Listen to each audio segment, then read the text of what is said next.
Pregunte usted, charle con ellos, diga qué quiere saber de los notables. Pregunte usted, aquí lo esperan, sepa toda la verdad de los notables. Estamos solos.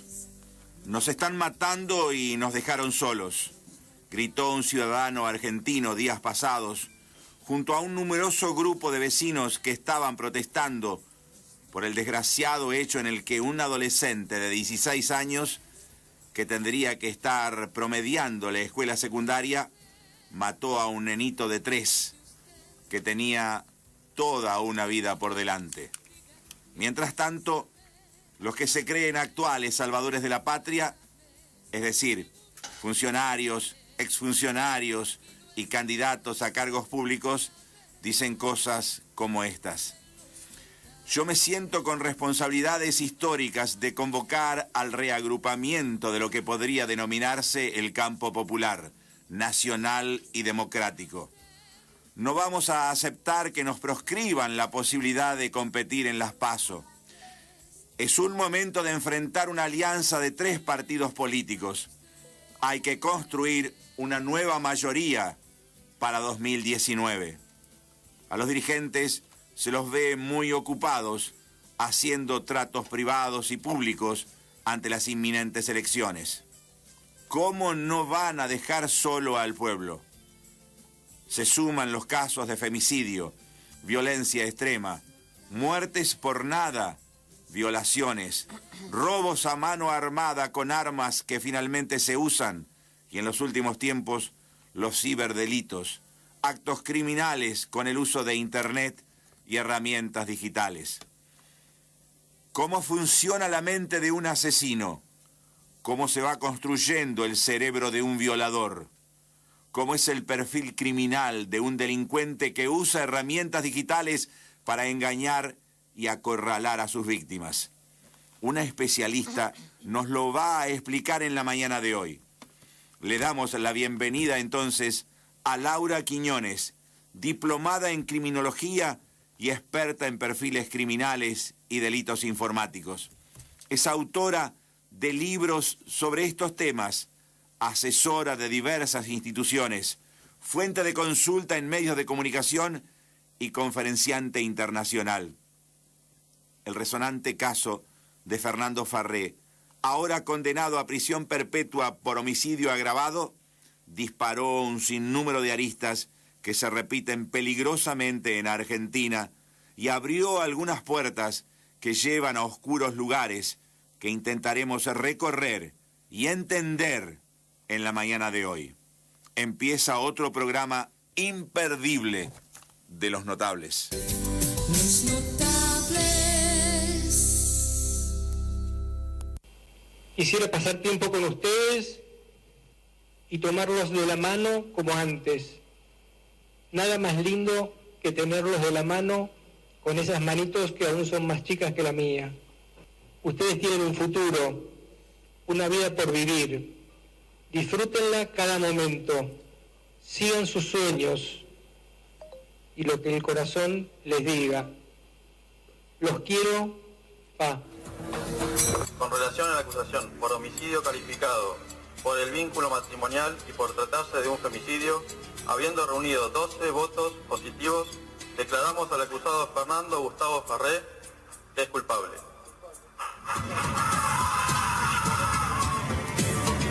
El fallo que ha resuelto el jurado popular satisface absolutamente todas nuestras expectativas. Prisión perpetua. Prisión perpetua. Prisión perpetua. Laura, bienvenida, ¿cómo estás? Un placer para nosotros tenerte en esta mañana de Los Notables. Igualmente, ¿Cómo estamos? feliz, contenta de estar acá con ustedes, finalmente, después de tanto tiempo. De querer tenerte, sí, de que el perro ahí, Oscar, pero viste que es como, es así, por eso es, entre otras cosas, por eso es un perro, pues te persigue. Pero es divino. Eso ¿no? lo hace, y siempre Sí. digo lo mismo, me repito, el mejor productor de la Argentina. Sí, totalmente. Estoy de acuerdo. Es uno de los mejores. Sí, por eso Los Notables tiene 30 claro, años. totalmente. Bueno, ahí escuchábamos parte de una de las noticias más conmocionantes, importantes en esta semana.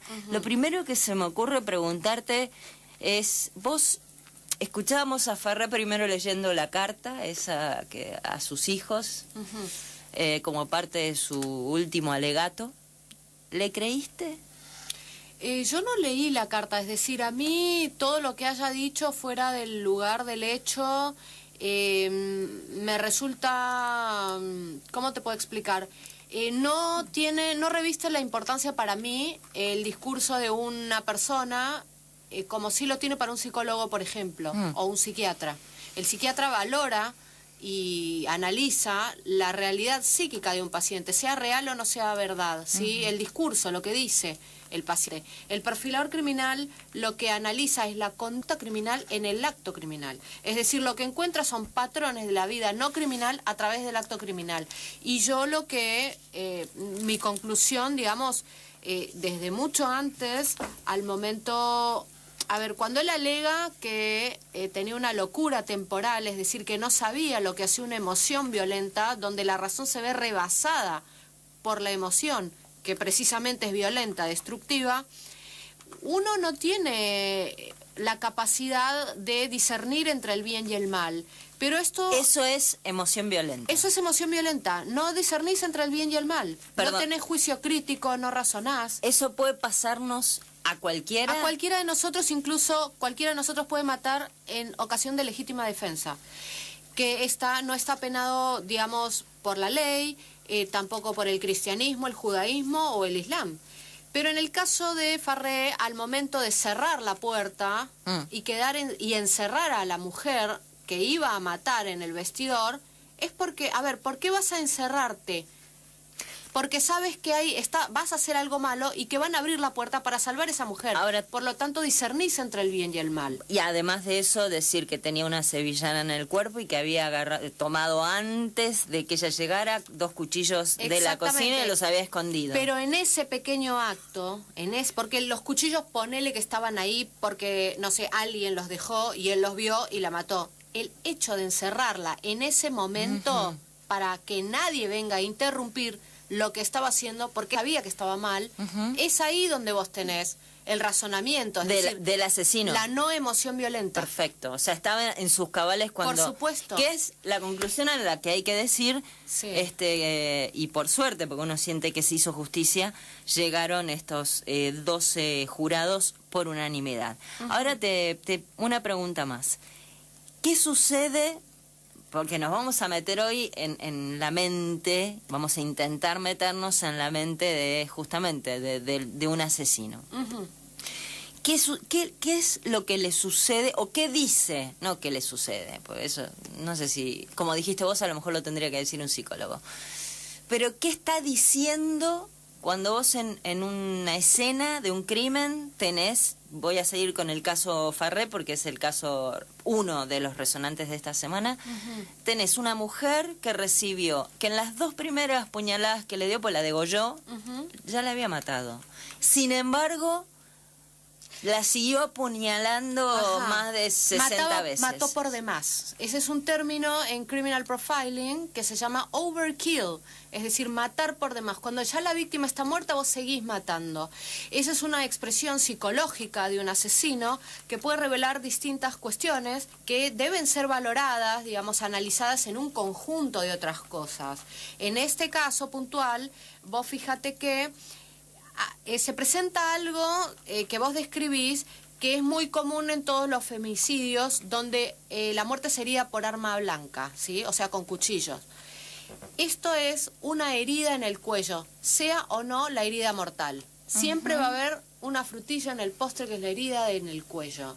Y no solo acá, se ha probado también en casos en México. Yo lo he visto y lo he charlado con una psicóloga forense mexicana que hace perfiles también en Monterrey, Guadalupe Castillo, que ella incluso va a los lugares del hecho donde han habido mujeres, digamos, muertas por ser mujeres o en caso de violencia doméstica, y lo que he encontrado, además de, por ejemplo, abolladuras en la heladera, puertas rotas previamente, porque el tipo, el hombre, antes de golpearla, empieza a golpear cosas, a romper cosas. Y muchos signos, digamos, de la violencia previa que recibían las mujeres a veces y que él no podía descargar con tanta ya brutalidad, se encontraban, por ejemplo, como te digo, en la abolladuras de puertas de heladeras, patadas, o sea, con brutalidad, con mucha violencia. Está buenísimo, sobre todo para todos aquellos que nos estén escuchando, fundamentalmente pienso en las mujeres, prestar atención hoy a todo lo que Laura Quiñones Urquiza nos vaya contando, porque digo, a lo mejor estás a tiempo todavía, ¿no? Es un primer signo ese, descargar la violencia en objetos. Y es uno de los signos. Vos me preguntabas qué es lo que uno observa cuando, por ejemplo, ve o te describen la escena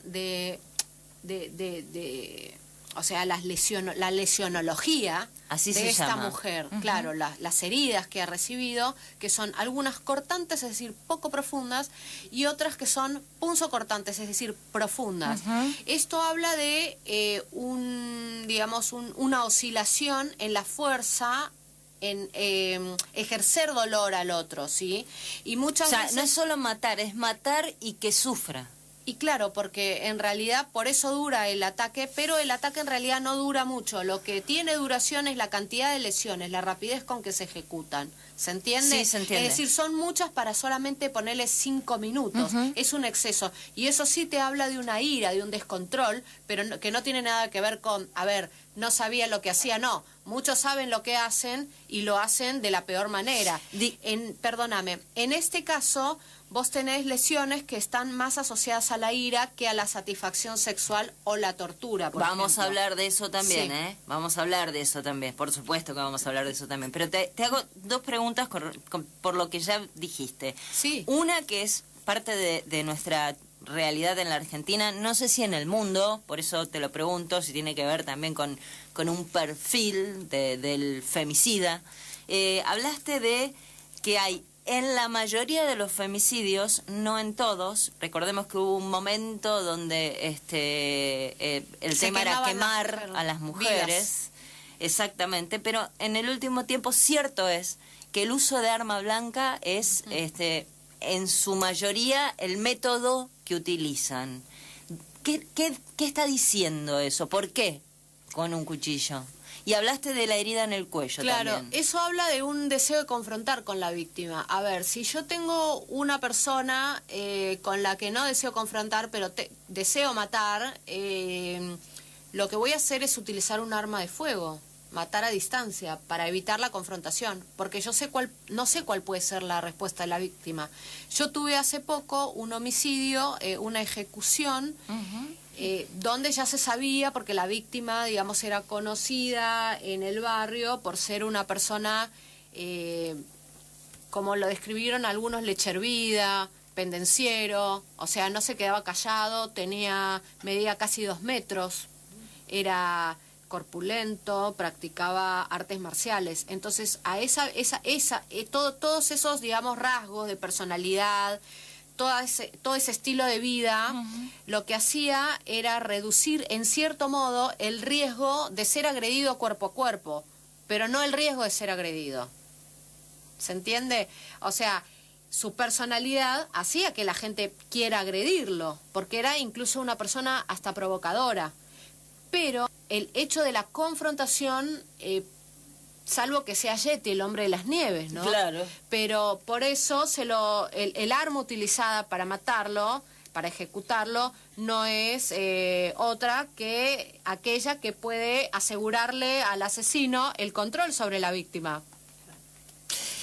Laura, este es el principio de Los Notables. Tenemos para charlar hasta las 13.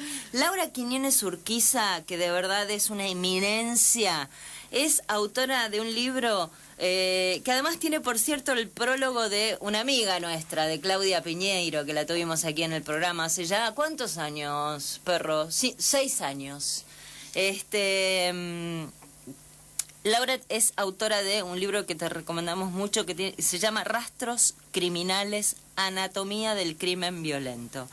que es muy impresionante. Yo confieso que, bueno, para vos no, porque esto te apasiona, pero yo confieso que me pasaba de tener que dejarlo un rato, sobre todo en algunos casos muy puntuales, ¿no? Jeffrey Dahmer, por supuesto. Por ejemplo, sí. Sí. Y se lo decía a Oscar, dejarlo un rato y después volver porque de verdad conmociona, es impresionante, sobre todo los casos de violadores seriales y de abuso. Es que es el único modo en que la gente se deje de, perdón la palabra, joder, con eso de ay no, pero no, la violación es esto, lo que pasa es, padece la víctima es esto, ¿viste? Y hay hombres que no pueden estar sueltos. No deben estar sueltos, tienen que estar adentro, no matarlos, pero adentro. Primer pregunta, Claro. cuando volvamos Sí, va a tener sí, que sí. ver con eso. Vamos a hablar del tema de los violadores, y después también quiero hablar de otro tema que también fue noticia esta semana, y es esto de matar a los 16. Lo digo así como título.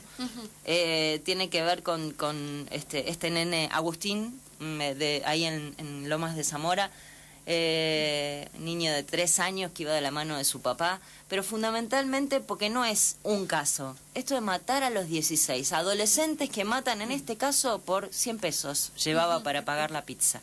Nos pasa aquí en Rosario todo el tiempo, así que también de eso quiero que charlemos y hablar del Estado, si el Estado está ausente, qué hace el Estado por estos chicos, porque son chicos. Sí, sí.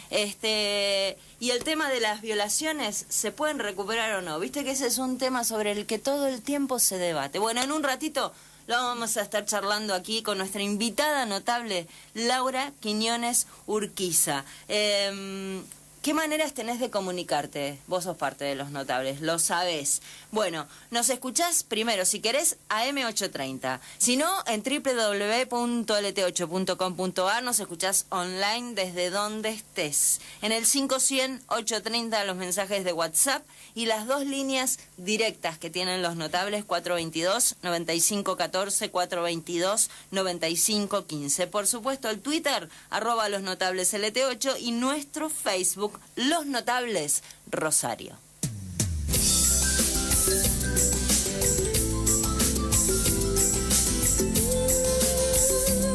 Estos son Los Notables. Conducción, Sabrina Nardi. Producción periodística, Guillermo Batalaro. Participación periodística y contenidos en redes sociales, Ana Clara Giorgio Nevia. Operación técnica, Luciano Badino. Locución comercial, Marcela César Fierro. Dirección general, Oscar Cecini. Laura, cuando te llega un caso, ¿qué características vos ves para saber si es un psicópata o no? ¿Hay algunos rastros comunes? Depende de qué hecho. Por ejemplo, si vos tenés un caso de pederastía, es decir, de violación a un menor, y yo necesito evaluar la dinámica del ataque, qué capacidad tuvo de engaño con la víctima, si la desplazó de un lugar a otro, dónde la dejó, si se volvió a contactar luego, qué fue lo que le decía a la víctima, qué le pidió que diga, si fueron órdenes. En realidad todo eso es lo que requiero, pero ponerle en el caso de requerir ciertas respuestas a preguntas que necesito saber, eso se encarga de preguntar la psicóloga o la psiquiatra especializada en cámara Gesell. O sea, yo no tengo contacto con las víctimas, pero muchas veces toda esta capacidad de eficiencia, ¿sí? Y a veces te das cuenta, por ejemplo, que no es la primera vez que mata, no es la primera vez que viola. Todo eso a mí me va ayudando. Te pongo el caso de un violador, ¿no? Un violador, por ejemplo. Recién hablábamos de si un criminal es, por ejemplo, consciente o no de lo que está haciendo. Ujú. ¿Cómo darse cuenta si es inimputable o imputable? ¿Qué es lo que vos mirás? Dependen, o sea, hay distintos factores. Del FBI decía que existían escenas organizadas y desorganizadas, y que aquellas escenas desorganizadas obedecían a sujetos o agresores que no estaban en sus cabales, o sea, que estaban locos, o con un brote psicótico, o eran dementes, ¿sí? Un cuadro de psicosis, o totalmente drogados, ¿no? O sea, una psicosis por intoxicación, y que aquellas escenas organizadas correspondían a sujetos que tenían un trastorno de psicopatía.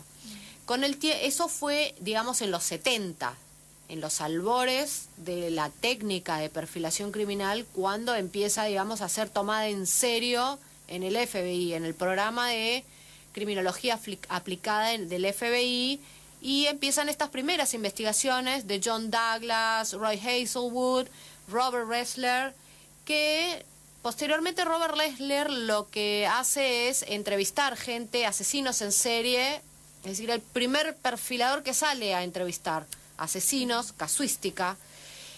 Pero con el tiempo nos hemos dado cuenta que no todas las escenas organizadas obedecen a sujetos, digamos, que están en sus cabales, y mucho menos las desorganizadas obedecen a sujetos que no están en sus cabales. Existen escenas mixtas y muchas veces las desorganizadas son simulaciones. 10:38 de esta mañana, seguimos aquí en Los Notables.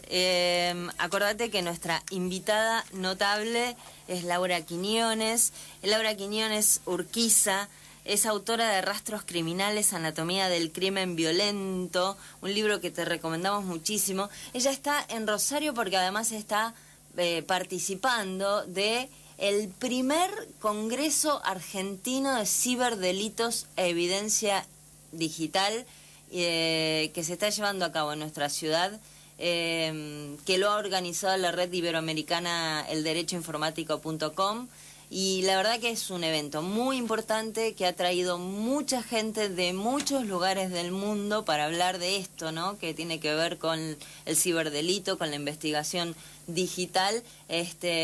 Bueno, en este caso Laura es una de las expositoras. Ella justamente ha hablado acerca de el perfil criminal del delincuente digital.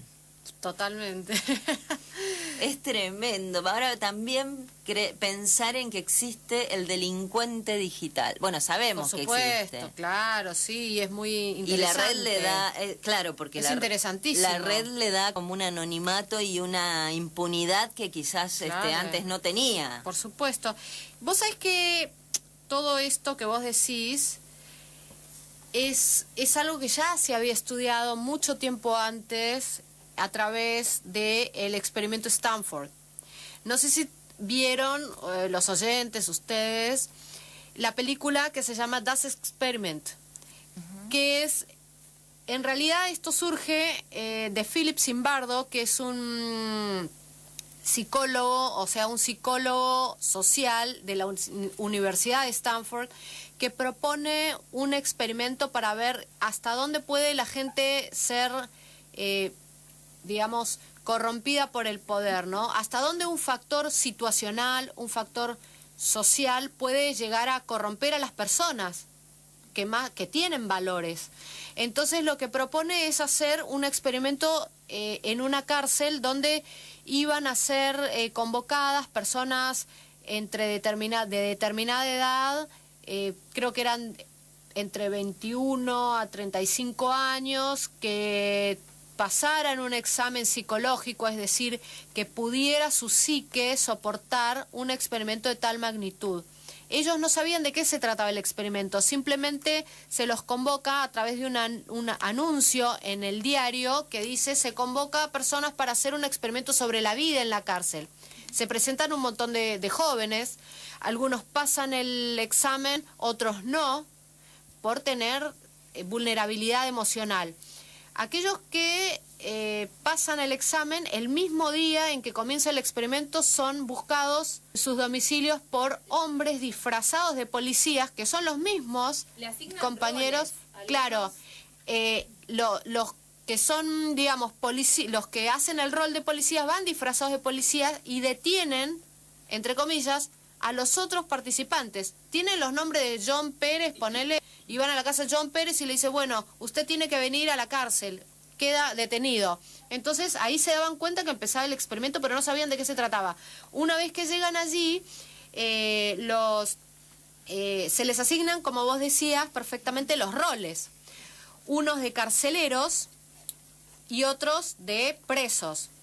Pero lo interesante acá es que los carceleros estaban protegidos por el anonimato, por un uniforme que hablaba de una autoridad, a ver qué nivel de sumisión tiene la gente frente a una autoridad, y lentes oscuros que ocultaban su identidad. Entonces, los carcelarios lo que tenían es un hábito, es decir, una túnica con un número que les daba anonimato y no se llamaban por el nombre, ¿entendés? O sea, es interesantísimo. Y el experimento estaba programado para estar en 3 semanas, pero o 5, 4, incluso creo que hasta 2 meses, pero es interrumpido a los pocos días, porque el derrumbe emocional de los que eran los aquellos que estaban con la túnica o carcelarios, ¿sí? Los reos, entre comillas, habían sido sometidos a torturas psicológicas tan grandes por parte de estos sujetos que eran mosquitas muertas en su vida normal, pero con ese anonimato, esa ausencia de responsabilidad, ¿sí?, del experimento, les daba una situación de ejercer el poder que era espantosa. Entonces ahí Zimbardo la conclusión que hace es que el anonimato y la ausencia de responsabilidad son factores precipitantes de conductas, digamos, lesivas en otros. Y esto se observa en los famosos trolls que nosotros vemos en Internet, ¿no? Voy a los mensajes de WhatsApp. Y Sí. ahora volvemos con los temas que tenemos pendientes. 5-100-830. El celular que termina 666 dice, no se dice seguir matando porque ya está muerta. En todo caso se dice seguir atacando a la mujer. No es cualquier verdura lo que dice. Con Gracias. todo respeto te lo digo, Gracias. eso sale en los manuales de Criminal Profiling del FBI y el término técnico es overkill o matar por demás. Sabrina dice, gracias por tocar estos temas tan importantes. Bienvenida a la doctora Quiñones. Te extraño mucho todas las mañanas, me dice Raúl. Gracias, Raúl, te mando un beso. No se habla, dice el celular que termina 074, de la violencia de las mujeres hacia los hijos. ¿Cómo ayudar a los violentos no psicópatas? Eso ya es un tema, me parece, Claro. ¿no? Para distinguir. No, es excelente lo que dice. Lo que Sigo plantea con es la pregunta, maravilloso, sí. Evitando, vuelvo por las dudas, ¿cómo ayudar a los violentos no psicópatas, evitando la criminalización de la violencia psicológica de progenitores separados en contra del otro, arruinando las cabecitas de los niños? Este análisis habla de muchos tipos de violencias, muchas veces encubiertas. Excelente el programa. Ay. Dice el 074 que no nos da el nombre. Qué encanto. Bueno, sí, me gustó mucho la pregunta, el planteo. Y es así, hay sujetos que son violentos porque tienen rasgos en su personalidad que son afines a la inestabilidad emocional, a la irascibilidad y también a la impulsividad, pero no necesariamente son psicópatas. Eso no hay que confundirlo. Es decir, existen diferentes características de personalidad que hacen a una persona violenta que, repito, no es psicópata, es decir, puede surgir esta violencia inusitada con algo que para ellos es un disparador, ¿sí? Pero no, digamos, un psicópata es un sujeto que tiene como rasgos definitorios de su personalidad la manipulación, el egocentrismo, la superficialidad en los vínculos y la capacidad, sobre todo, de ser insensible. Eso es tremendamente. ¿Por qué es insensible? Porque simplemente el psicópata tiene un tema anatómico, ¿sí?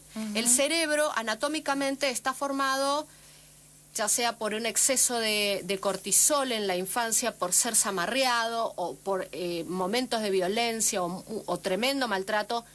Digamos, esa es una de las explicaciones. Hay muchas explicaciones. Entonces, este sujeto que tiene un cerebro anatómico proclive, es decir, que lo predispone a desarrollar una psicopatía, una personalidad psicopática, tiene esos rasgos simultáneos y constantes crónicamente a lo largo de su vida. No necesariamente puede ser violento en lo físico, pero sí puede ejercer la violencia emocional de un modo nefasto, ¿sí? No, o sea, es el sujeto, los que sí suelen ir en contra de la ley, y lo que encontramos mucho en las cárceles son sociópatas o trastornos antisociales de personalidad, que son personas que se comportan como psicópatas, pero no porque tengan un cerebro psicopático, que luego fue amoldado por el entorno y dirigido hacia eso, sino más bien son personas cuyo entorno social los ha moldeado, ¿se entiende?, de tal manera de ser insensibles, egocéntricos, manipuladores. Es decir, que no sienten empatía con el otro. No tienen empatía con el otro, no la sienten porque, andás a ver, pero pueden resocializarse. Pueden, por eso se habla de trastornos, que puede ser transitorio, es decir, hay una rehabilitación, existe la posibilidad de reeducación, en muchos casos, no en todos, en muchos casos. Pero hay otros, como el psicópata, es decir, que no siempre puede desarrollarse, evolucionar con una conducta psicopática. Yo en el libro pongo el caso del neurocientífico James Fallon, que ustedes mismos pueden googlear, James H. Fallon, con doble L.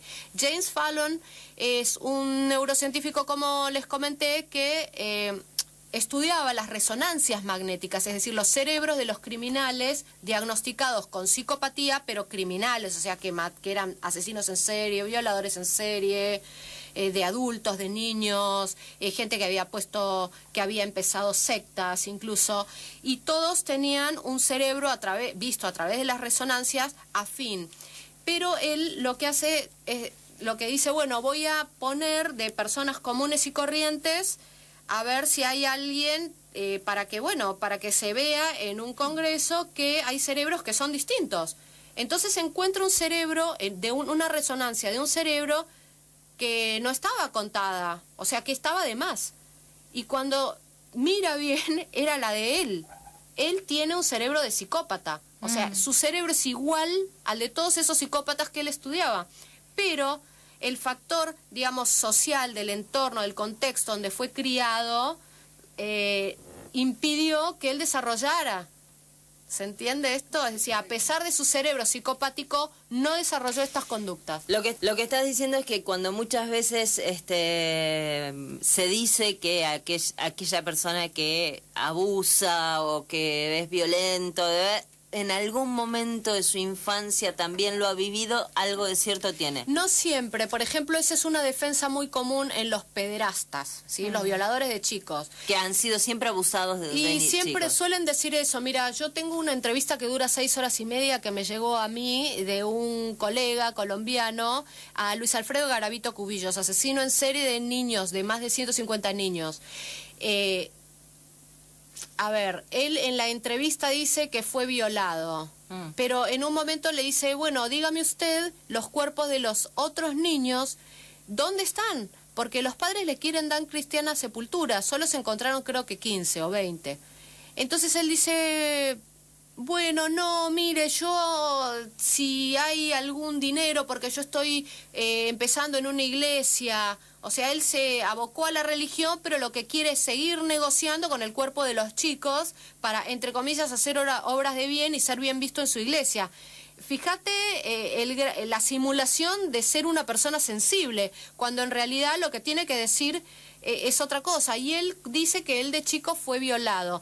Y es más o menos es algo interesantísimo desde el punto de vista, criminológico. ¿Para qué? Para nosotros darnos cuenta la capacidad que tienen los psicópatas, porque en este caso él tiene un diagnóstico de psicopatía puro, que es algo muy difícil de encontrar, de ponerse inmediatamente en lugar de víctima. La habilidad de manipulación de decir, yo también fui víctima y lo que hago es consecuencia de otro y no culpa mía. Y eso es algo muy común en los psicópatas. ¿Es recuperable un violador? Tipo que viola. ¿Distinguimos violador de abusador? ¿No es lo mismo? Abusador es un término... Espera, porque tenemos justo tanda. Ay, bueno. Así que 5-100-830 y un montón de mensajes de WhatsApp. Ahora los seguimos leyendo, me voy al Facebook también. y después lo respondemos. Por ¿Te supuesto. parece, Laura? Dale. En 3 o 4 palabras características, ¿cómo hacen organizaciones o personas para captar gente y provocar, por ejemplo, una masacre? ¿Cuáles son las dinámicas de captación que usan? Las dinámicas de captación generalmente lo que te venden es una verdad restaurativa, algo que pueda cazar personas que así como uno dice, bueno, busco candidatos de 18 a 25 años que sepan, no sé, marcar por teléfono, escribir y hablar inglés. Uno va cazando gente de ese modo. Así actúan las sectas, cazando personas que pueden tener incluso un doctorado en Harvard, pero tienen un tema de búsqueda espiritual, de inestabilidad emocional. Esa es la vulnerabilidad hacia la cual apuntan las sectas y de la cual se valen para responder esas preguntas, prometiendo un futuro mejor, una restauración, una salvación y una reformación social y cultural. La famosa frase que parezca un accidente, digamos, ¿no? Y en este caso también llevándolo a lo mejor a que parezca un suicidio. ¿Es fácil de decir si es verdad o no? Si realmente fue un accidente o no. Y eso depende. Yo he tenido 2 veces nada más suicidios exóticos. No, eso Sí, no, es impresionante. Mira, vos sabés que hay un amigo de la Unidad Médico Forense de Investigación Criminalística de la Federal. No voy a decir el nombre porque, bueno, está mal, porque hay que resguardar, ¿no?, la intimidad de ellos. Pero a él siempre en las guardias durante muchos años le venían los suicidios exóticos. O sea, estaba él y como 5 suicidios al hilo. O sea, era el rey de los suicidios. Era terrible. Pero él empieza a hacer un trabajo y hizo una de las mejores conferencias que yo he visto sobre suicidios exóticos, donde son suicidios que de ninguna manera son homicidios porque no hay huellas dactilares, que no se sabe de quién son. Están las huellas digitales de la víctima. Una huella digital es, digamos, lo que tenemos en la palma de la mano, en los dedos, ¿no?, que queda impreso. Pero cuando es de fuente conocida se denomina huella digital, o sea, la del DNI es huella digital. Pero si yo llego al lugar del hecho, hay sangre en las paredes con una huella, es una huella dactilar. Bueno, este sujeto presentó una gran cantidad de casos, entre ellos uno que, bueno, por el cual me consultaron a mí, que realmente sí se puede, hay suicidios, como te digo, exóticos. Bueno, 9 minutos pasaron de las 11 de esta mañana aquí en Los Notables. Nuestra invitada es hiper notable, gente. A ver si nos entendemos. Ella es especialista, experta en criminología, en delinear perfiles de criminales. ¿Se lo dije bien? Claro, en la técnica de perfilación criminal, que Ahí es una está. herramienta de la criminología. Viste que no estamos acostumbrados. O sea, no importa. Lo que sí vamos a decir es que es una... Decime cacho, ¿viste? Claro. Sí, no, terrible. Está llena de cocardas. Lo que pasa es que es muy complejo lo que y es hago complejo, y no es... pero o es sea, una perfiles ciencia. criminales, Pero decía es esto. técnica de perfilación. Pero se estudia. Claro, Estudiaste un montón. ¿Cuántos años? Y sí, unos cuantos.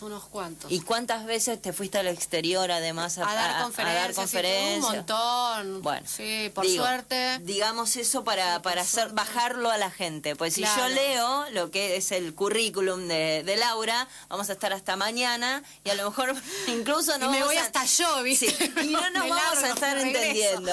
Claro. Voy a ir con los mensajes de los oyentes, y ahora volvemos al tema que nos había quedado pendiente, que tiene que ver con esto de existe una diferencia entre el abusador y el violador, pero voy con los mensajes. Sí, ¿cómo no? Dice Adrián Toraza, también te extraño a la mañana, excelente las definiciones. Gracias, te mando un beso muy grande, Adrián. Excelente las definiciones de sociópata y psicópata. Dice el celular que termina 839. Como siempre hablamos y supuestamente se estudiaron todos los métodos de cometer los delitos, pero no se hace nada para contrarrestar y evitar todo esto. Este es un gran tema. Yo te voy a hacer... Me gusta lo Espera. que dice porque es lo que yo siento también Sí. en el fondo. Entonces en muchas hagamos cosas, una cosa, sí. porque si no nos van a ir quedando todo el tiempo cosas pendientes. Ajá. lo que quedaba pendiente era, hay una diferencia entre el abusador sexual y el violador, y después ni hablar el violador serial. ¿Hay un violador ocasional y un violador serial? Mira, el tema abusador proviene de lo que es la psicología, ¿sí? La criminología, yo quiero hacer dos definiciones muy puntuales para la gente y que nos puedan enviar las preguntas que quieran. La criminalística es una ciencia que, digamos, está orientada, para lo que sirve es para levantar vestigios biológicos, rastros biológicos en el lugar del hecho, en una escena, primordialmente, ¿no? CSI, Miami, Las Vegas, no con esa celeridad, ni con esa tecnología, no, ni con esos recursos, ni en ese tiempo. No, ni de esa manera. No, digo, recordemos claro. la escena de, por favor, viene al caso, caso Nisman, recordemos la escena del crimen, pisoteada, la sangre, etcétera, etcétera.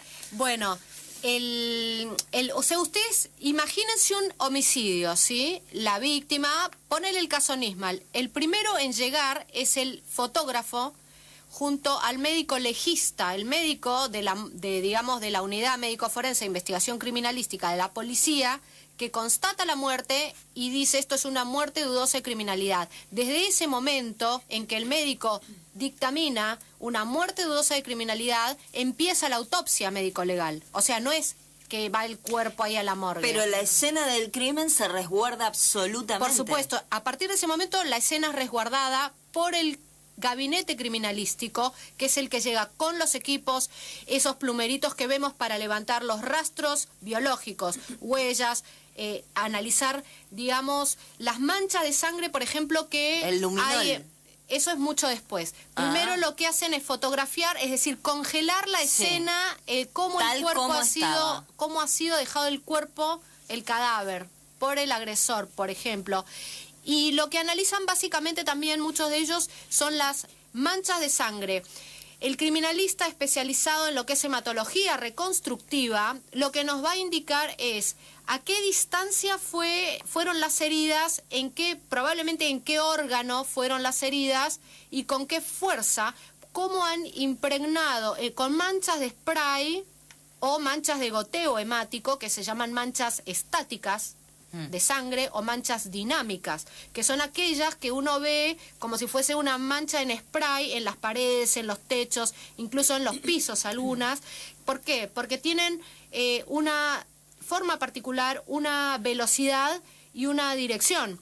Entonces Laura, digamos, antes de, porque no me quiero ir de tema, después de la pregunta obvia va a ser, bueno, en Argentina todo eso ocurre, pero espera, eso así como vos me lo contás, yo que soy fanática de CSI Las Vegas, fundamentalmente, lo veo a Grissom. ¿Sabés quién es el asesor de CSI Las Vegas y de Bones? Mark Zafarick, el prologuista de mi libro, mi amigo del FBI. Bueno, es que, por eso digo, lo que nos había quedado pendiente, diferencia. Bueno, empezaste a hablar de el abusador. Bueno, la criminología es la ciencia que estudia conductas desviadas. El abusador tiene una conducta desviada. Claro, la persona que está orientada, digamos, que se especializa en criminología, no el criminalista, el criminología, que es una ciencia social, no una ciencia dura, analiza esto. La psicología lo llama abusador, pero para nosotros es un delincuente sexual. Y el común de la gente lo llama violador.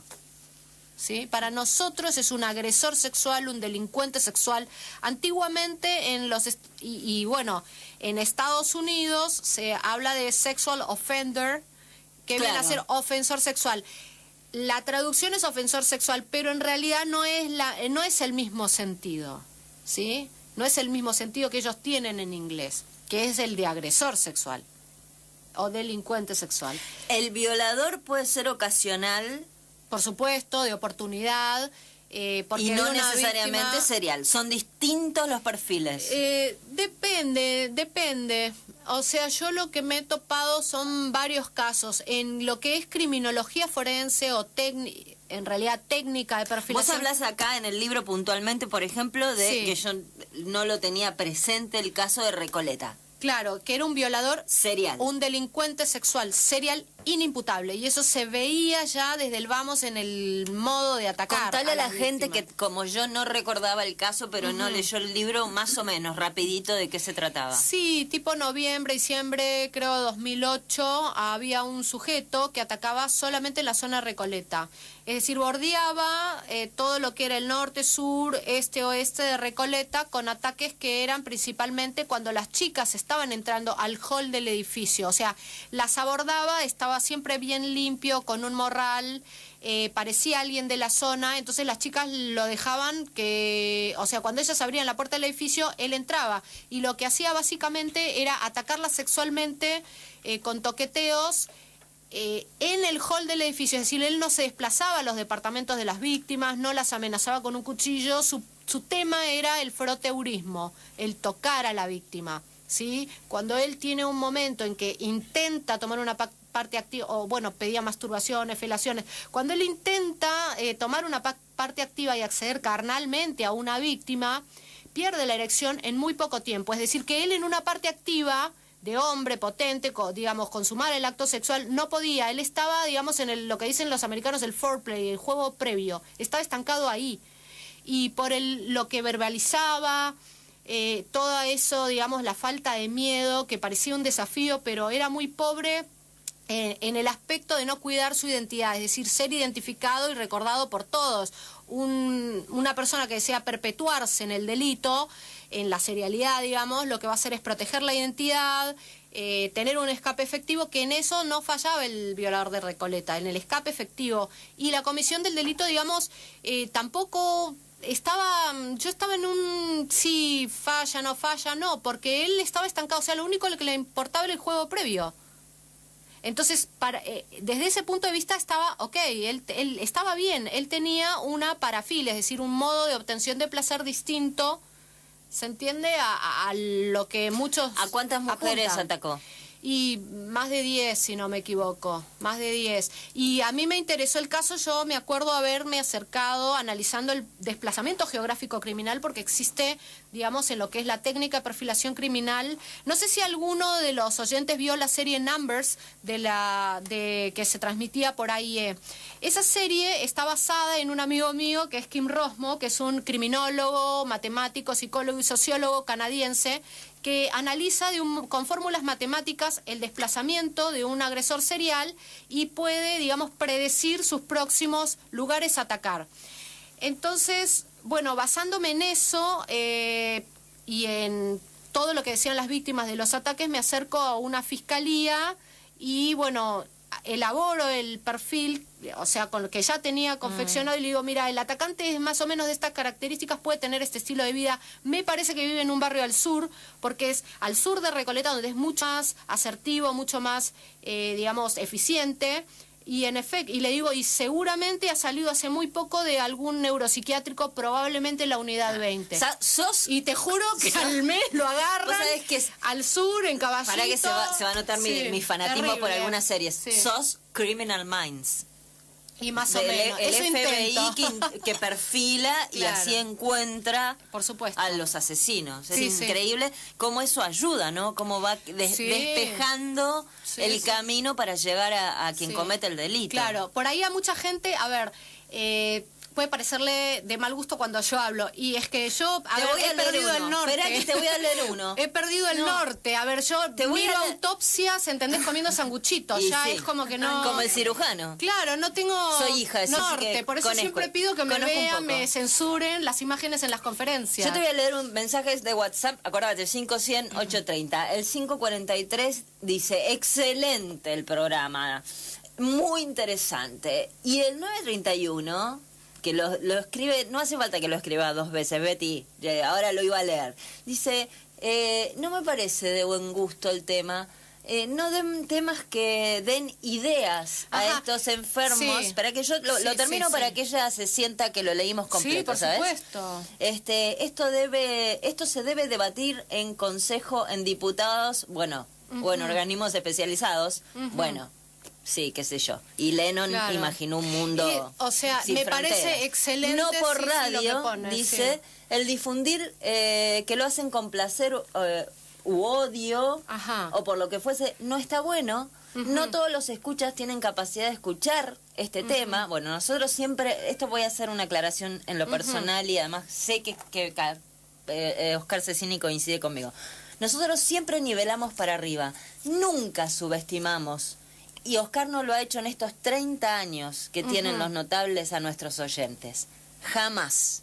Así que en esto no voy a coincidir con vos, Betty. Bueno, yo coincido y termina en parte, diciendo, espera sí, que termina ahora te digo, diciendo, sí. y no me vengan con que cambiemos de radio. Nunca te diría que cambies de radio, Betty. Seguí escuchándonos. Claro, sí, no, Betty, me parece excelente lo que estás diciendo. Yo estoy de acuerdo con vos en alguna parte, siempre y cuando uno vive en un sorrentino. ¿Por qué? Porque la verdad uno puede googlear, prender la tele y encuentra un montón de criminología mediática, googleas en internet cómo hacer una bomba y está. A ver, no lo estamos diciendo nosotros, no lo estoy diciendo yo, no es algo que no se encuentre, digamos, en el gobierno digital ni en un medio, no somos el único medio que lo toma, pero sí coincido con vos que algunos se zarpan. Yo no estoy diciendo cómo matar, cómo hacer, a ver, jamás lo diría, pero sí coincido con vos que hay mentes que son proclives a hacer estas cosas y por eso existe el contagio criminal. Pero y la intención del programa no es esta, si no, no me hubieran llamado a mí, que supuesto. Trabajo realmente, a ver, no es dar esto. No es dar ideas, Sí, al no, contrario. Claro, es protegerse. Si vos lo tomás, digamos, distinto, yo te respeto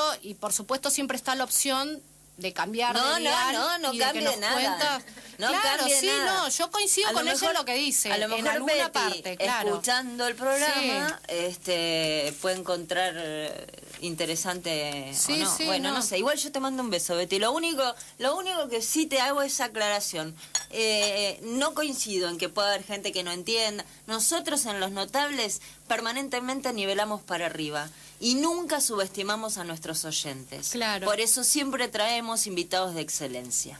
Muy interesante el tema, pero no se está entendiendo. Dice, disculpen, buen día, 148. Ay, Pasa mi amor, que nos diga qué es lo que no entendió. Claro, lo que pasa es contanos que qué no sí. entendiste. No es fácil de abordar. Y no, lo que pasa es que yo trato a veces de bajarlo a la realidad normal de la gente, porque Pero uno habla en justamente técnico. no estamos en realidad, hablando de ¿viste? normalidades, Claro. estamos hablando de seres. Claro, pero el que se lenguaje corren de técnico ahí. se me entiende. Bueno, yo voy a empezar entonces, Sí. si vos me disculpás cuando Por vos favor, te lo digas pido. algo así como muy, muy técnico, te voy a interrumpir para que nos Claro. expliques. Por supuesto. Dale. Recién nombraste la palabra contagio criminal. Ajá. ¿Qué es? El contagio criminal es digamos, una conducta de imitación, vendría a ser. Pero no siempre es por el mismo, a ver, el agresor no siempre mata por el mismo motivo y muchas veces pueden hacerlo para imitar a un original, como por ejemplo, se llama el copycat, a aquellos, por ejemplo, asesinos, gente que empieza a matar para imitar a un asesino en serie. Pero el contagio criminal se observa, por ejemplo, en los motines carcelarios. Para mí es el ejemplo. Mira, nosotros hemos escrito con Thomas Nir del FBI un artículo sobre ese tema. Cómo en las cárceles, en los motines carcelarios, un pequeño sector que empieza con el reclamo, y figúrate lo que fue el motín de Sierra Chica, empieza a contagiar al resto, donde ya no existe, digamos, otra ley que esa, que matar por contagio. ¿Pensás que los casos de femicidio que sucedieron en donde quemaban a la mujer tiene una suerte de contagio criminal? Yo creo que sí, que ha tenido algo que ver. Ha tenido algo que ver, porque en algo, a ver, las personas, digamos, comunes y corrientes, solemos ubicarnos, digamos, no ubicarnos en el papel de víctima, porque es muy difícil que alguien se plantee en su vida el papel de víctima, pero sí en el papel de victimario, donde uno dice, bueno, esta persona me estafó, este me trató mal, este me ha hecho esto, y cómo devolver, digamos, de algún modo, o no, pero siempre retaliativo de cara a una agresión que has sufrido de modo injusto. Entonces, el tema del contagio a estas mujeres, yo creo que se ha dado, y muchas personas, ¿por qué? Porque muchos de esos victimarios se ubicaron demasiado, me parece a mí, en el lugar de victimarios. Se vieron identificados diciendo, esto a mí también me pasó. Esta hija de remil, porque así las piensan muchos, me ha hecho lo mismo. ¿Y por qué no matarla? Si igual voy a salir en las noticias, si no voy a ser mal visto yo. 11:37 esta mañana aquí en Los Notables, que como siempre, por supuesto, compartimos con vos y con nuestra invitada notable. Le mando un beso muy, muy, muy especial. Es amigo tuyo, lo tuvimos hace un par de sábados atrás, aquí como invitado notable, Marcos Mansuetti, que es autor de un libro que te recomendamos mucho, que se llama Paranoia Digital, y nos está escuchando, Laura, así que le mandamos un beso grande, Marcos. Fue un placer absoluto y aprendimos un montón. Algo que nos sucede cada sábado con cada notable, esto de aprender un montón. 500-830. Acordate que podés salir al aire y si querés y tenés una pregunta, no siempre uno tiene... Yo entiendo que no es fácil. No estás todo el tiempo frente a una especialista en perfilar criminales. O sea que no te estoy pidiendo algo simple, que es preguntarle a una especialista experta en criminología o en perfiles criminológicos. No sé si lo dije bien, pero se me ocurre que a lo mejor sí. Puedes llamarnos al 422-9514, 422-9515, si querés salir al aire. Si no, nuestro Facebook, Los Notables Rosario, o como estamos permanentemente comunicados a través del WhatsApp, que es el 500-830.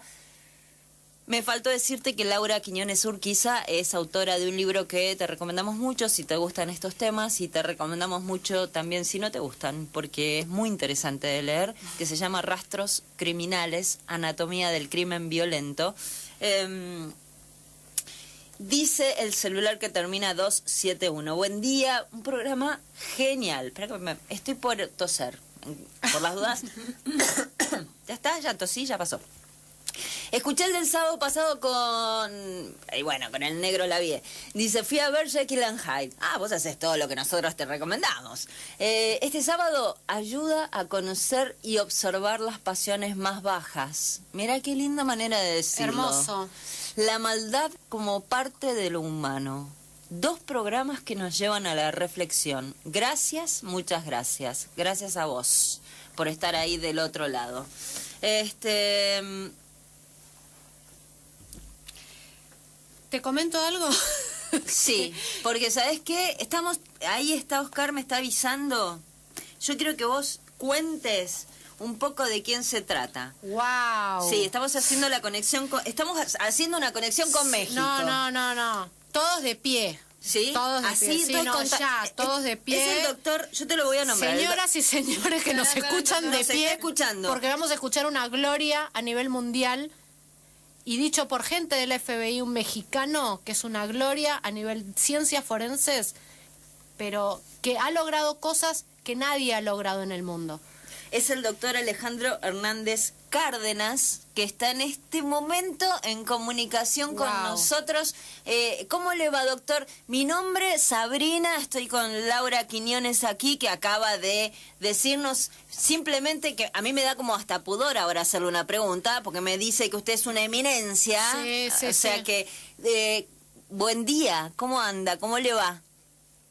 ¿Qué tal? Buen día. Mire, Laura dice eso porque es mi amiga y me quiere mucho como amiga, por eso es que lo dice, pero no necesariamente es así, que yo sea lo que ella dice que soy, que una eminencia. ¿Usted dónde está? Porque yo sé, porque me lo contó hace un ratito Laura, que usted es de Ciudad Juárez, pero en este momento, ¿dónde está? Ah, sí, mire, yo vivo en Ciudad Juárez, Chihuahua, en la frontera de México con Estados Unidos. Pero ahorita me encuentro en la ciudad de Jalapa, Veracruz, para asistir a un congreso. O sea que acaba de dar una conferencia. Exactamente. ¿De qué se trata? No. Está asistiendo a un congreso. Me toca más tarde. Ah, sí, perfecto. Me toca dar la conferencia más tarde. ¿Y sobre qué tema, doctor? Sobre lo que es mi trabajo, el trabajo que he estado realizando de la rehidratación de cadáveres. Imagínense, A ver, imagínense lo que hace nosotros, el maestro, lo que descubrió el maestro Hernández Cárdenas. ¿Qué descubrió, Laura? Contanos. Normalmente uno puede, digamos, cuando un cadáver está momificado, se puede hidratar un dedo para saber cuál es la huella dactilar de ese dedo e identificarlo. El doctor Hernández Cárdenas ha logrado que cuerpos momificados sean rehidratados y lleguen a estar en un estado como si recién la víctima hubiese muerto. Es más, podemos ver los órganos internos como si recién hubiese ocurrido el deceso. Por supuesto, estamos hablando de poder identificar víctimas de homicidios. Totalmente. Incluso lo que ha logrado no solo rehidratar, sino el proceso inverso. Es que cuando un cadáver está en un estado de putrefacción, revertir el proceso de putrefacción y lograr que se vea como recién muerto. Y esto nos ayuda a saber la causa de muerte, porque muchas veces los pulmones tienen signos, por ejemplo, de asfixia. Todo esto ha logrado con su fórmula, que recién hace poco ha sido patentada y que el FBI le pidió al maestro poder comprársela, imagínate. Doctor, cuéntenos un poco, a ver, yo le voy a hablar, Laura habla desde, por supuesto lo conoce claramente, yo voy a tratar porque son muy... estamos pensando en todos los oyentes y en mí misma, que no sabemos mucho de este tema, solo que imagino que viviendo en Ciudad Juárez debe de tener muchísimo trabajo. Eso es nada más, es algo que imagino, con el tema de los homicidios. Pero cuéntenos fundamentalmente cuál fue el caso que más lo ha impactado de todos los que ha tenido que investigar o que tratar a lo largo de la carrera. Bueno, pues el que más impactarme, que más satisfacción me ha dejado, ¿verdad? Que más satisfacción me dio, fue un caso en el que pues se encontraron solamente restos óseos. Ajá. Pero junto a los restos óseos, bueno, estaban dispersos en un perímetro de aproximadamente 250 metros, dispersos por los carroñeros esos restos óseos. Pero ahí en ese mismo lugar se encontró como evidencia asociada una piel desprendida del soporte del cuerpo. Ajá. La pura piel, pero no sabíamos si era piel humana o de animal. Se decidió someterla al procedimiento y resultó ser la piel casi completa de una víctima femenina.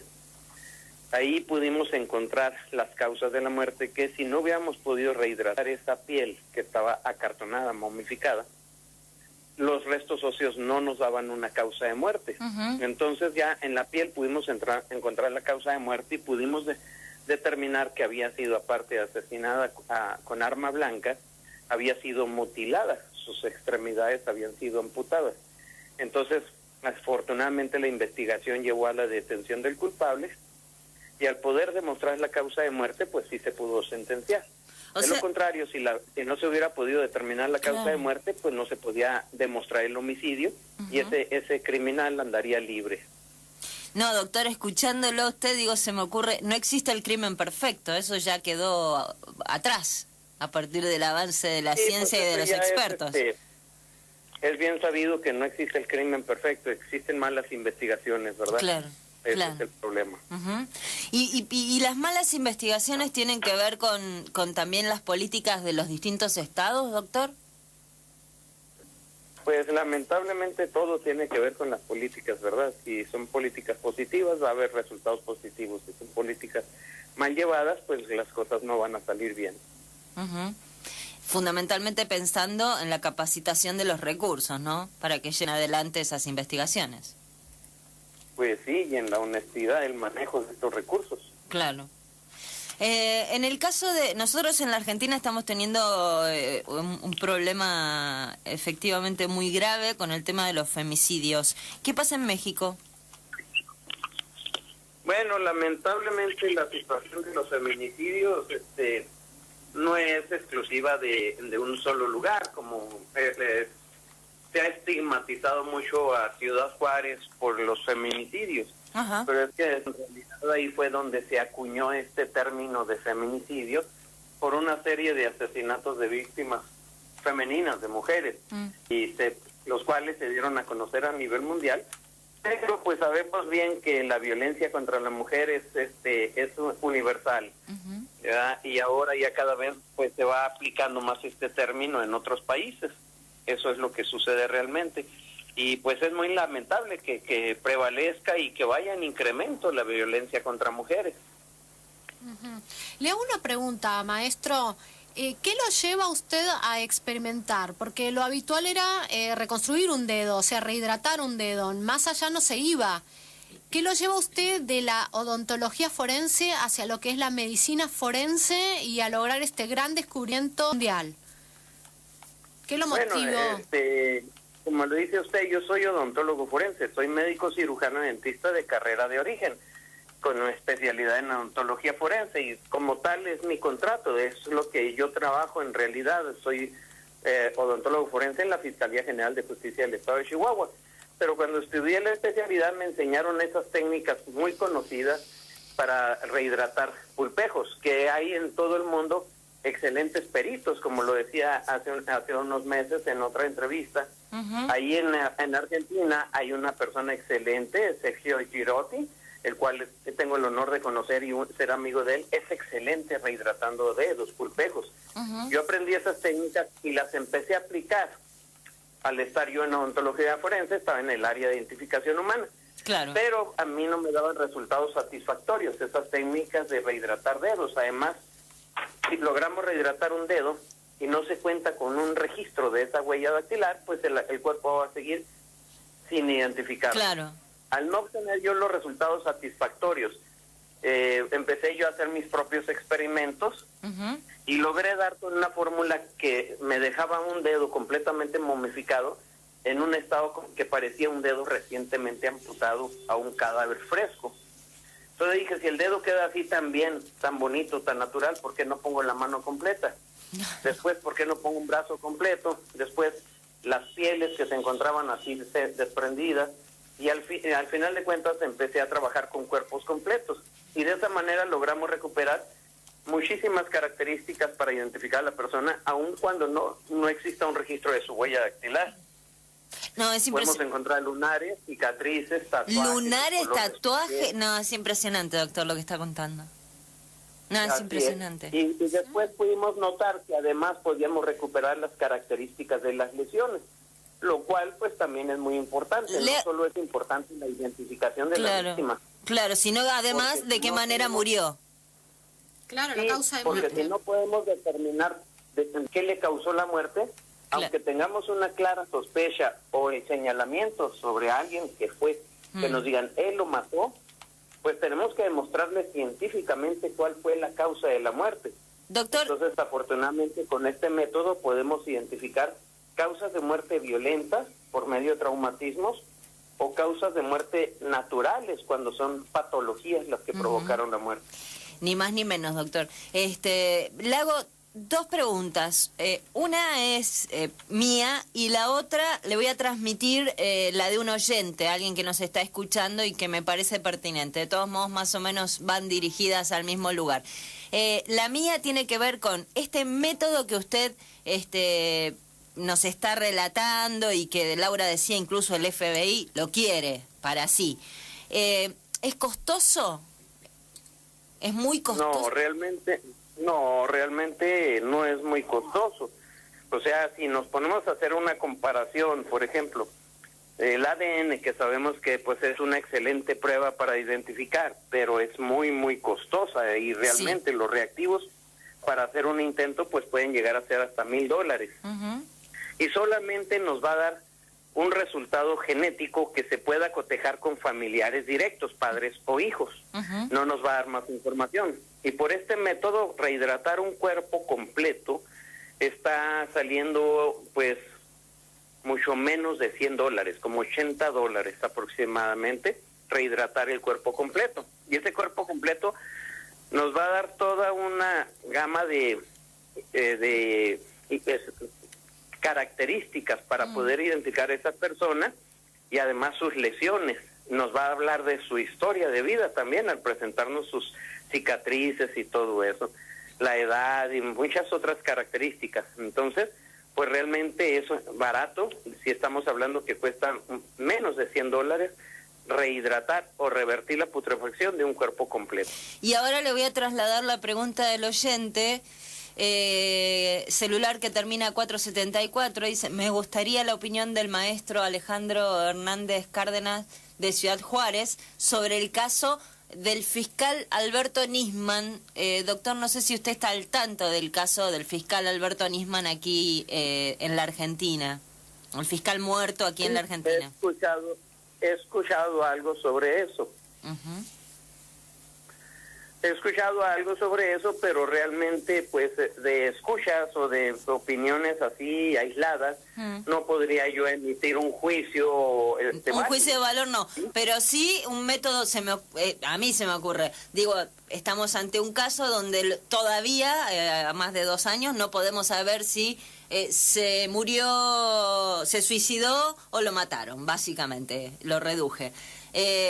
Digo, esta técnica podría ayudar en un caso como este a conocer qué sucedió realmente. No, porque hasta donde tengo yo entendido, el cuerpo de esta persona se encontró a pocas horas del fallecimiento. Esta técnica se aplica en cuerpos que estén con una momificación inicial o una momificación ya muy avanzada. Sí, pero ahora, doctor, se lo pregunto, sí, está bien, pero como hay muchísimas dudas con respecto a todo lo que se hizo en relación a este caso puntualmente, digo, hoy, 2 años después, sí podría aplicarse y tratar de volver al pasado para saber qué sucedió. Bueno, sí, dependería en qué condiciones se encuentra el cuerpo. Sí, si todavía el cuerpo está, que le hayan refrigerado, pero y eso lo haya provocado que esté acartonado o semiputrefacto, se puede proceder y encontrar algunas características. Pero si lo embalsamaron, sería algo complicado eso, porque ya con el embalsamamiento se pierde mucha evidencia física del cuerpo. Doctor, nosotros le agradecemos profundamente este rato de charla con los notables. Ha sido un honor escucharlo. Sabemos que se nos complicó. Esto es, por supuesto, obra de Oscar Cecchini.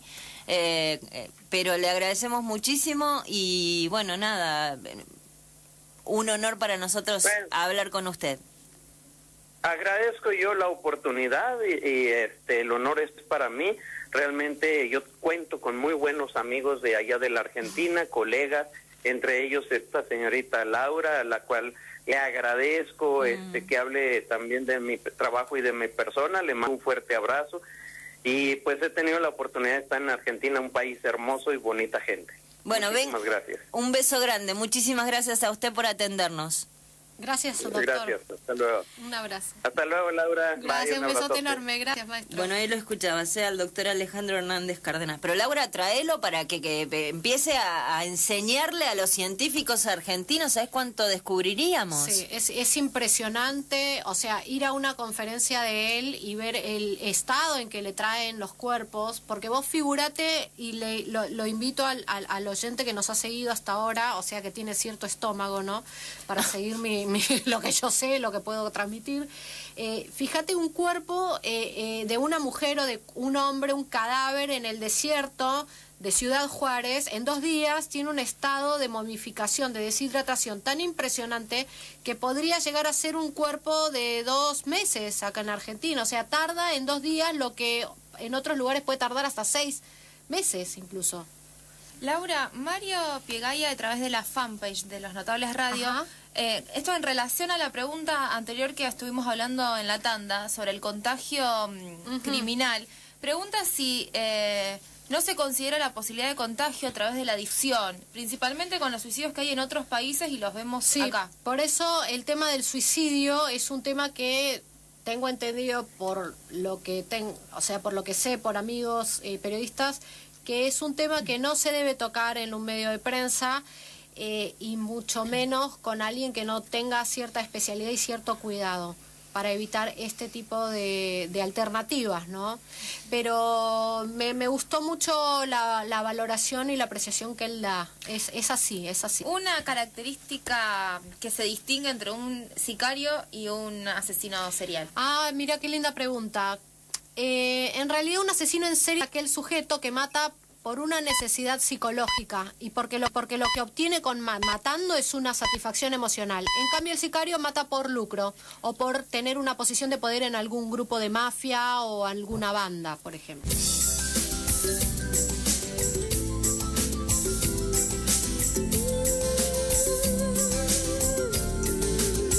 Pregunte usted, charle con ellos, diga qué quiere saber de los notables. Pregunte usted, aquí lo esperan, sepa toda la verdad de los notables. Los notables, los notables contestan para usted. Los notables, los notables contestan para usted. Pregunte usted. Bueno, entramos de lleno en la última media hora de esta mañana de Los Notables Hoy, este clásico que ya tiene 30 años. Y que hoy tiene como invitada notable y es, de verdad, un programa que claramente no es simple para nosotros de llevar adelante, porque el tema es muy específico y también porque el tema es escabroso, queda mal. Es escabroso, porque es meterte en los perfiles, en las mentes de asesinos seriales, las historias que vos encontrás en el libro de Laura Quiñones Urquiza, que es nuestra invitada notable hoy, que se llama Rastros Criminales. Son historias de mentes perversas, de descuartizamientos, de violaciones seriales, de fetichismos increíbles. Hay casos, hay un par, el de la secta lo había visto en una serie de creo que The Following se llama la serie. Bueno, no, pero yo además lo vi en Discovery, que habían hecho un documental. Sí, exactamente.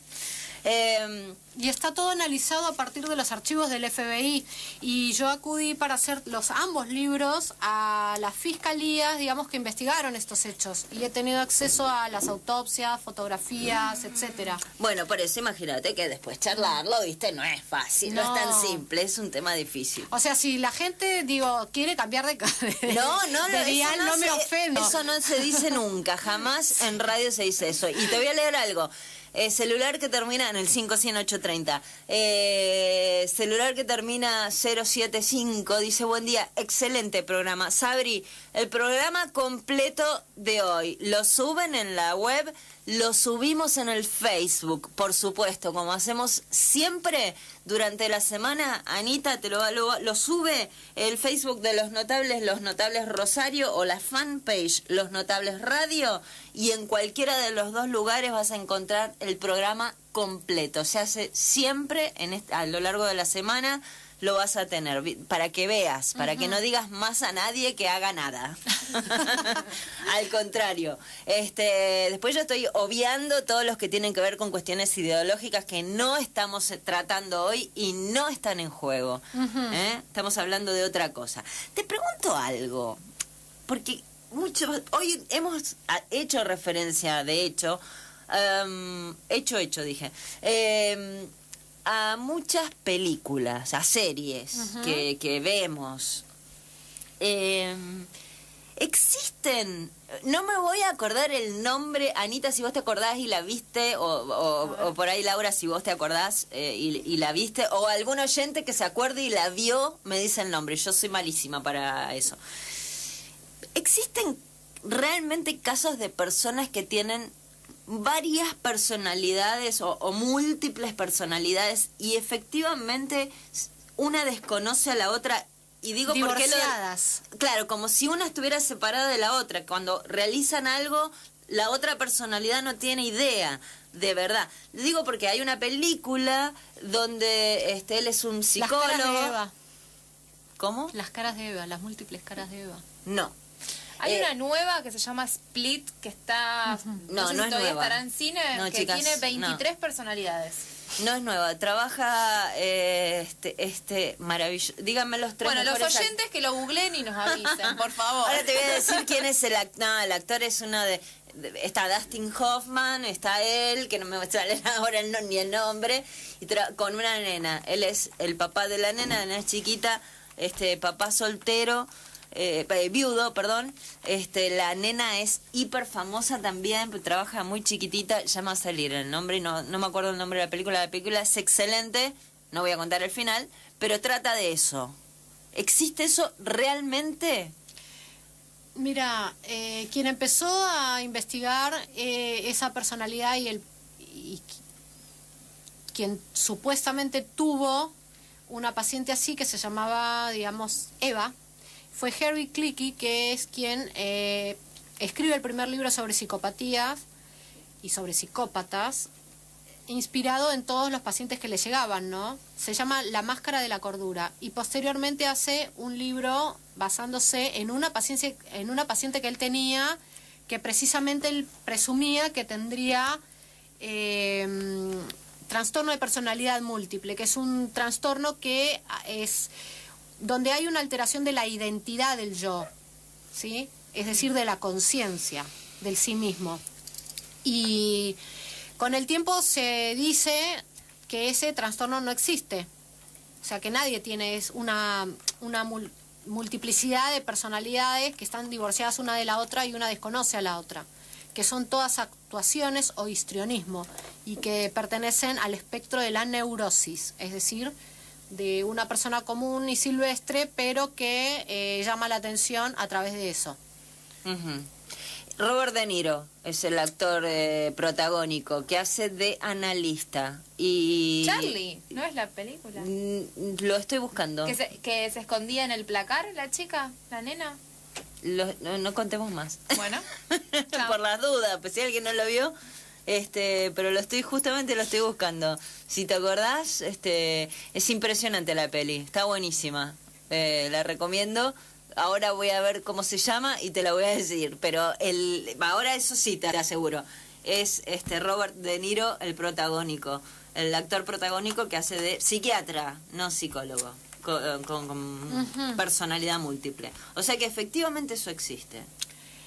No, justamente lo que te comentaba era que psiquiatras y psicólogos forenses dicen que esto no existe y que es un trastorno del espectro neurótico, que es una sola muestra la que presenta Herbie Clicky de una paciente, pero que en la clínica no se ha observado un espectro psicótico, ¿sí? Que tenga esta personalidad, que pertenecería, digamos, a la esquizofrenia por este trastorno del yo psíquico, este desorden en el yo psíquico. Ya me confundí muchísimo. O sea, es un esquizofrénico. No existe. Clicky tiene una paciente que él dice que es esquizofrénica y que tiene un trastorno en la identidad del yo, ¿sí? Es decir, que tiene varias identidades. Es un trastorno del yo psíquico, de la conciencia, digamos, del mundo interno y externo. Él plantea esto como, digamos, trabajo científico y hace un libro al respecto. Posteriormente, en la clínica de otros psiquiatras, psicólogos, no se observó nunca un paciente igual. Sí observaron pacientes neuróticos, histriónicos, que hacían esto, pero sabiendo que lo estaban haciendo, no que estaban divorciados y que no tenían, digamos, un brote o un desconocimiento de lo que es la realidad, de quiénes en realidad eran ellos, o alteración del juicio crítico, o delirios o alucinaciones. ¿Sí? Que es algo que sí es característico de las psicosis. Mente siniestra. La íbamos a encontrar. Mente siniestra. Esa era la película. ¿No la viste? Mírala. No. Bueno. Y a la gente también, búsquela, mírenla. ¿Cómo se llama la actriz, la nena? De que está ahí. Dakota Fanning. Dakota Fanning. Eran famosísimos todos. Bien, se los dije. Mente siniestra, mírenla. No digo más nada. Vos mirala y nada. Igual ya me dijiste que no existe, pero... No importa, la película es buenísima. ¿De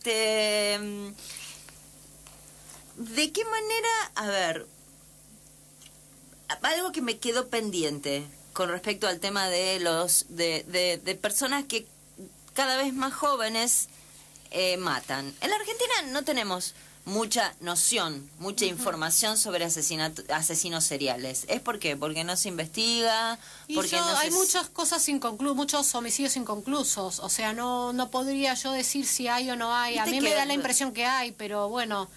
Nos vamos al petiso orejudo cuando hablamos de asesinos seriales en la Argentina, claro. Y pasó hace no sé cuánto. Y Robledo Puch, también.